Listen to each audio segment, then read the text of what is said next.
কিন্তু আমরা এখন যে কথাগুলো বলছি সেগুলো হয়তো কোনোভাবে আওয়ামী লীগের পক্ষে চলে যাচ্ছে, এই সরকারের বিরুদ্ধে কথা বলতে গিয়ে আওয়ামী লীগের পক্ষে চলে যাচ্ছে, কিন্তু বাস্তবতা তো এটি, সত্য আপনাকে বলতে হবে। যাক, সেই বুদ্ধিজীবী নতুন প্রশ্ন করি। প্রশ্নটা হচ্ছে এই প্রশ্ন নির্বাচন তো আপনি বারবার আমার এখানেই বলেছেন নির্বাচন হবে কি হবে না আমি নির্বাচন আগের রাতেও কনফিউজ থাকবো। আমি নির্বাচন আগের রাত্রেও, কালকে যদি 12 তারিখ হয়, আজকে 11 তারিখ রাত, আমি 11 তারিখ রাতেও কনফিউজ থাকবো। কেন তৈরি হচ্ছে সংখ্যা? নানান ধরনের খেলা চলছে, নানা ধরনের খেলা চলছে, এবং এই খেলাগুলো সম্বন্ধে আপনিও জানেন। এখানে পরাশক্তি খেলাগুলো আছে, এখানে ডক্টর ইউনূস হিমসেলফ তার নিজের একটা খেলা আছে, সরকারের একটা খেলা আছে, জামাতের খেলা আছে, বিএনপি, আমাদের সিনিয়র সাংবাদিক আজিজ ভাই উনি একটা শব্দ বলেন, আমি এখানে উচ্চারণ করতে চাচ্ছি না, মানে খারাপ শব্দ না, ইনফরমাল শব্দ, মানে আমি একটু সংশোধন করেই বলি, ফাটা বাসে চিপায় পড়ছে উনি এই কথা বলেন, আমি তার সঙ্গে বিএনপি পুরোপুরি একমত। আমি 15 মাস আগে, এই সরকারের বয়স তো 18 মাস হয়ে গেল, আমি 15 মাস আগে থেকে বলছি বিএনপির উচিত কেয়ারটেকার গভর্নমেন্টের অধীনে নির্বাচন চাওয়া, ডক্টর ইউনূসের অধীনে কোনো নির্বাচন নয়। আচ্ছা, আপনি বলেন তো, আপনি অ্যাঙ্কর, আপনার মতামত দেওয়ার সুযোগ নেই, তারপর আমার আগ্রহ থেকে আমি বলছি ডক্টর ইউনূস নিরপেক্ষ, এই সরকার নিরপেক্ষ? যদি নিরপেক্ষ না হয়ে থাকে তাহলে সেই সরকার অধীনে নির্বাচন হয় কিভাবে? আমার কাছে সময় খুবই কম, আমি একটা ছোট্ট একটা প্রশ্ন করে দিই। উনি বলছেন যারাই ক্ষমতায় আসুক বেশি দিন টিকতে পারবে না। এটা অনেকেই বলে, ক্ষমতায় কারা আসবে এটা নির্ভর করে টিকতে পারবে কি পারবে না, এটা জনগণের প্রত্যক্ষ ভোটে আসছে না ইলেকশন ইঞ্জিনিয়ারিং এর মধ্য দিয়ে ক্ষমতায় আসছে এটা। এবং আওয়ামী লীগের ভোটার, বিএনপির ভোটার, জামাতের ভোটার বলে কোনো ভোটার নেই। Voter self voter. আপনি যদি আগেই ক্যাটাগরি করে ফেলেন যে ও আওয়ামী লীগের ভোটার, ও বিএনপির ভোটার, তার মানে আপনি পিপল এজেন্সিকে নাই করে দিচ্ছেন। ফলে ভোটারকে ক্যাটাগরাইজ করা যায়। বাস্তবতা, এটা বাস্তবতা। ডেফিনেটলি বাংলাদেশ তো দুভাগে বিভক্ত। নো, বাংলাদেশ বহুভাগে বিভক্ত। মেজরলি মেজর আমরা শেষ করি। ধরেন আপনি, এটা ডেমোক্রেটিক বিউটি কি জানেন? ডেমোক্রেটিক বিউটি হলো আপনি আওয়ামী লীগ করলেও, আপনি বিএনপি করলেও, জামাত করলেও, ভোটের আগ পর্যন্ত আমি আপনাকে আওয়ামী লীগ ভোটার, বিএনপির ভোটার, জামাত ভোটার আগে আইডেন্টিফাই করব না।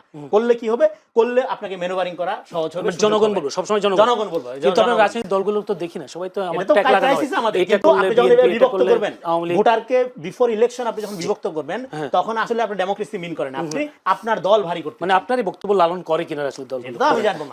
ধন্যবাদ জনাব মঞ্জুর আলম পান্না। যদি ভাই বলি, উনি একটা অভিযোগ করে শাহবাগের বুদ্ধিজীবীরা বারবার এই ধরনের কিছু কিছু জিনিস উত্তোলন করে যেগুলোর কারণে ডিভাইডেশনের বিষয়টা আসে।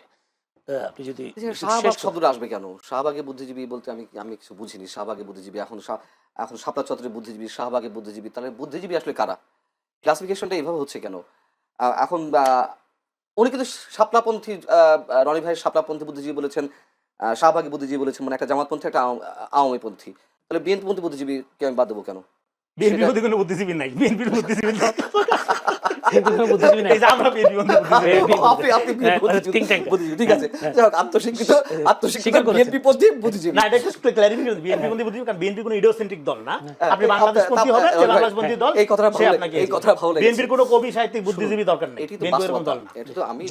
জনগণের দল। রনি ভাইকে একটু খুঁচা দিয়ে কথা বললাম, এটা তো বাস্তবতা। দেখুন, আমি শাহবাগী বুদ্ধিজীবী বলি না, ওই শব্দটা অনেকে গালাগালি পর্যায়ে নিয়ে গেছে বা ওইভাবে ইউজ করতেছে, এখন, আগে ছিল না, সাম্প্রতিক সময়টি হয়েছে।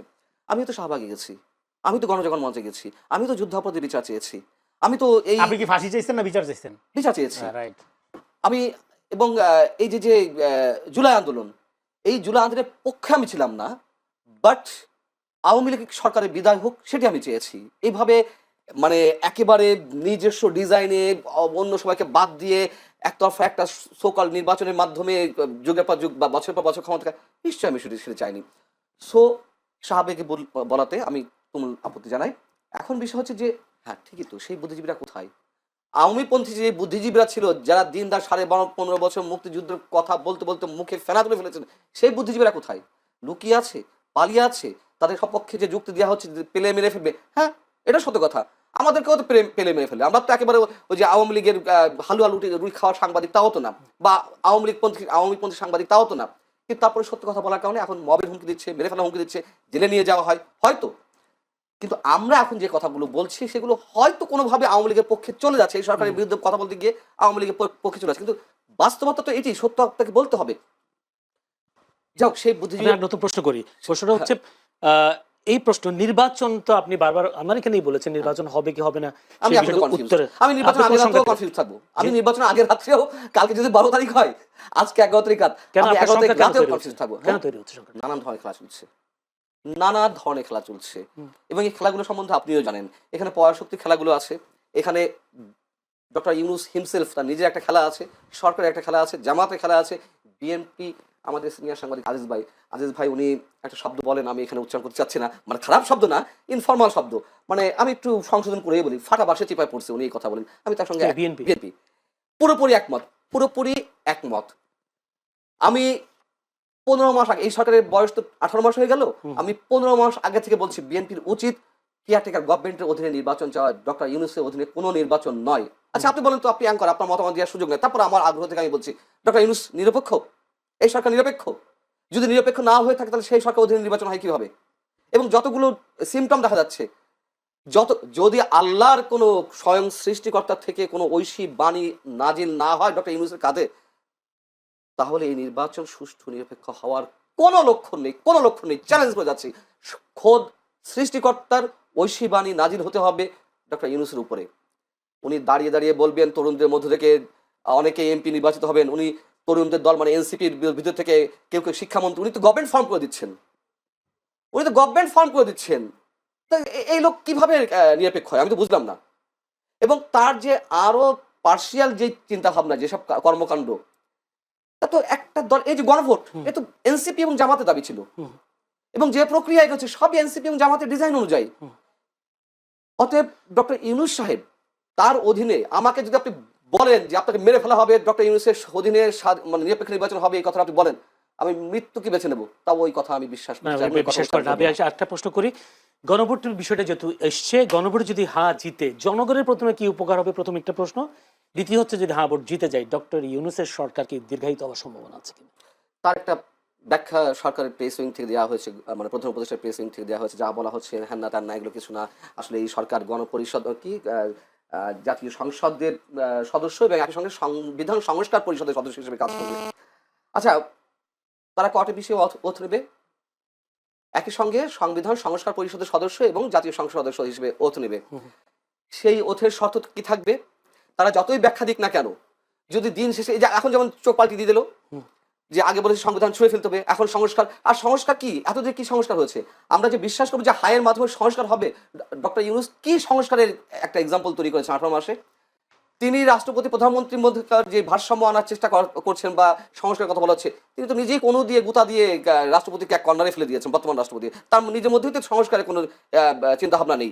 তিনি রাষ্ট্রপতির মুখ দেখেন না, তিনি রাষ্ট্রপতির সাথে কথা বলেন না, তিনি রাষ্ট্রপতির ছবি নামিয়ে ফেলেন বিদেশি সব মিশন থেকে। তাহলে কি সংস্কার তিনি আশা করছেন? এবং মানুষের স্বাধীন মতামত ব্যক্ত করার যে সংস্কারের কথা বলা হচ্ছে, যে মানুষ স্বাধীনভাবে ভোট দিতে পারবে, ইয়ে করতে পারবে, বা সংস্কারের অংশ হিসেবে মানুষকে তো ইম্পোজ করা হচ্ছে সরকারি কর্মকর্তাদের। আপনি নির্বাচনের পরিচালনা যাবেন, এটি সংস্কার অংশ। হ্যাঁ, পরে আবার বিড়ালের মতো লেজ গুটিয়ে নিল কেন? যখন নির্বাচন কমিশন বললো যে না, সরকারি কর্মকর্তা নির্বাচন পরিচালনা চালাতে পারবে না, তখন আবার কেন বাঘের হুঙ্কাটা মিউর মতো, মানে বিড়ালের মতো মিউ কণ্ঠ হয়ে গেল? তামাশা, ফাজলামো। জি, ধন্যবাদ আপনাকে জনাব রেজাউল করিম রনি। যদি এইভাবে বলি, এইবারে নির্বাচনে বিএনপি ফাটা বাঁশের চাপে পড়েছে, এই প্রশ্নটা যে কি বিএনপির ব্যাপারে হাসিনার যে প্রেডিকশন, হাসিনা যেভাবে আন্ডারমাইন করছে, এখনো একটা গ্রুপ এভাবে আন্ডারমাইন করে বিএনপিকে। এটা করা একটা স্বভাব, কারণ হলো বিএনপির কোনো বুদ্ধিজীবী নাই, বিএনপির কোনো ন্যারেটিভ পলিটিক্স নাই। হ্যাঁ, বিএনপি শুধু আছে হলো মানে বিপুল জনসমর্থন, নেতাকর্মীদের অনেক সমস্যা সব আছে, এই কারণে বিএনপিকে আন্ডারমাইন করা এটা খুব স্বাভাবিক। এটাকে আমি মঞ্জুরুল করিম পান্ন এটা আন্ডারমাইন করছেন, মানে অবশ্যই আন্ডারমাইন করছে। বিএনপি জানে, ধরেন হাসিনার আমলে যে ইলেকশনগুলো, এগুলো বিএনপির পক্ষে মানুষ রায় দিয়েছে হাসিনা ইলেকশন বর্জন করার মধ্য দিয়ে বিভিন্ন সময়। ফলে বিএনপি এখানে ক্ষমতায় যদি চাইতে চাইতো 5 তারিখে ক্ষমতা সাদা হয়েছিল, কিন্তু বিএনপিকে যায়নি। ফলে এখানে বিএনপি যে সংগ্রামের মধ্যে আছে, এটা হলো ভোটাধিকার সরকার কথা বলা হয়েছিল, এককভাবে ক্ষমতার কথা বলা হয়েছিল। ক্ষমতার সরকার লিড দিবে কে? বিএনপি। খবর শক্তি নিয়ে, হ্যাঁ। তো এবং তারেক রহমানকে অফার করা হয়েছিল প্রধান হওয়ার জন্য। যাই হোক, তো আপনার সে যেহেতু নাই ক্ষমতা, তার উদ্দেশ্য ছিল 18 বছর ধরে সে যে আন্দোলন আছে, ভোটাধিকার প্রতিষ্ঠার আন্দোলন।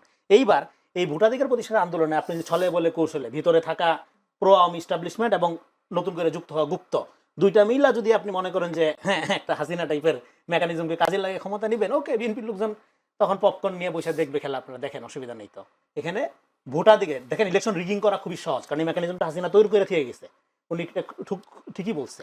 কিন্তু এখানে মূল কাজটা কি? আমাদের ভোটাধিকার প্রতিষ্ঠা করা। এই জন্যই তো জনগণ লম্বা সময় ধরে আন্দোলন করছে, এই জন্যই তো গণ অভ্যুত্থান, হাসিনার এই পরিণতি, তাই না?